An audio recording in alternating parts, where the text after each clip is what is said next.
So for the first workshop, I learned about air pollution and air quality and what it is. And for the second workshop, I learned about idling and how it affects our society today, like the children's lungs and climate change.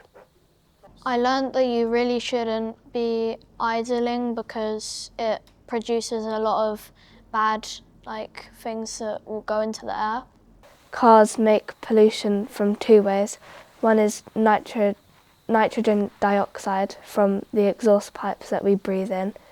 From the friction of their tyres when it rubs against the road, it makes particulate pollution, which can get into our lungs and it's hard to get rid of. Because it releases nitrogen dioxide into the air. Year 7s and 8s designed lots of individual posters, and then we decided to turn it into one massive banner to, catch people's attention and see what we've been learning about idling. I hope people see this banner and read a few of the facts from it, and then that might teach them a bit, and then they might stop idling. This is what the banner's for, to educate people and just get the attention to look at it, know what it's about.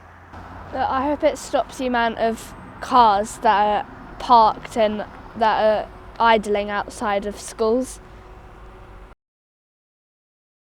The most interesting fact that I learned was that when you idle for just 1 minute, it creates 150 balloons worth of pollution. I think my favourite has to be if you idle for more than 30 seconds, you'll get fined. So it actually just makes people stop their car. Yeah, mine is that cars make pollution in two ways. One is from the exhaust pipes and one is from the friction on their tyres. I think it's important to stop air pollution so that children don't get harmed by all of pollution. And there's a lot of kids in Hertford, and when you idle, obviously, it goes in a lot of kids' lungs because their lungs are just developing.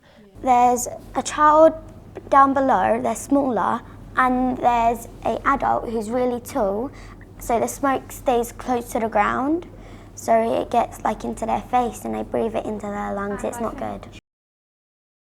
It actually made me think about not using cars more often. Because it releases bad things into the air for you to breathe in.